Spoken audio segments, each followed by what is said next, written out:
আসসালামু আলাইকুম।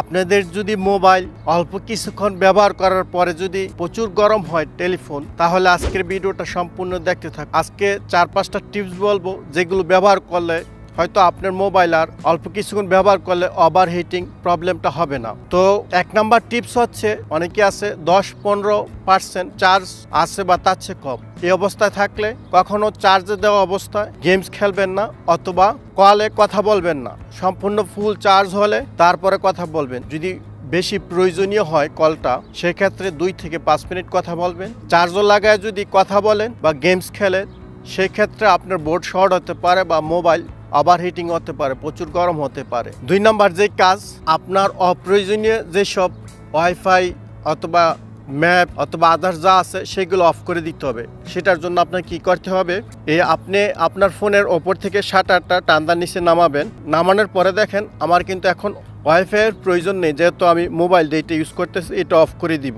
অফ করে দিলাম। দেন এই সাইডে দেখুন লোকেশনস, অর্থাৎ আমার ম্যাপ সেটা অন আছে, এটাকে অফ করে দিব। এইভাবে যে অপ্রয়োজনীয় জিনিসগুলো আছে সেগুলো আমরা অফ করে দিব, কেননা এগুলো যদি অন থাকে সবসময় সার্চ করতে থাকে ওয়াইফাই কিংবা ম্যাপ, আর অটোমেটিক এটা চার্জ চলে যায় এবং ডেটা খরচ হয়, আর এই কারণে প্রচুর মোবাইল গরম হতে থাকে। 3 নম্বরে যেই কাজ সেটা হচ্ছে, এমন অ্যাপস যদি ইউজ করে থাকেন, এই অ্যাপসটা ডাউনলোড করার পরে প্রচুর পরিমাণে অ্যাড আসতেছে, সেই অ্যাপটা আনইনস্টল করে দিতে হবে। ধরুন আমার এখানে একটা অ্যাপস আছে, সেটাকে আমি আনইনস্টল করে দিচ্ছি। এই যে দেখুন কিউআর স্ক্যানার যেটা আছে, এই অ্যাপসটা আমি ডাউনলোড করার পরে প্রচুর অ্যাড আসে। আমি স্ক্যান অন করলেই, লকটা আনলক করলেই অ্যাড আসতে থাকে।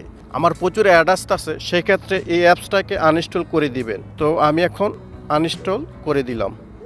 এখন কিন্তু অ্যাপসটা আনইনস্টল হয়ে গেছে। এই অ্যাপসটা থাকার কারণে প্রচুর অ্যাড আসতেছে, এবং অ্যাড যতক্ষণ অটোমেটিক আসতে থাকবে ততক্ষণ ফোন আপনার গরম হতে থাকবে। এবং লাস্ট সলিউশন সেটা হচ্ছে, আপনাকে গুগল প্লে স্টোরে যেতে হবে। তো আমি গুগল প্লে স্টোরে যাচ্ছি। নাও ক্লিক করার পরে আমার যে প্রোফাইল আইকনটা আছে সেটাতে ক্লিক করব। ক্লিক করে দেন আমরা সেটিংসে ক্লিক করব। সেটিংসে ক্লিক করে দেখেন 2 নাম্বার যে অপশনটা, এটা দেখেন নেটওয়ার্ক প্রেফারেন্স, এটাতে ক্লিক করব। ক্লিক করে আবার যে 2 নম্বর অপশনটা আছে অটো আপডেট অ্যাপস, এটাতে ক্লিক করব। ক্লিক করে এখানে ডন্ট অটো আপডেট অ্যাপস আমরা এটা দিয়ে দিব। নিচের যেটা এটাতে দিয়ে দিব ডন্ট অটো আপডেট অ্যাপস, এটা ক্লিক করে দিব, দিয়ে ওকে করে দিব। বর্তমানে গুগল প্লে স্টোর থেকে আর অটোমেটিক কোনো অ্যাপস আপডেট হবে না, ডাউনলোড হবে না।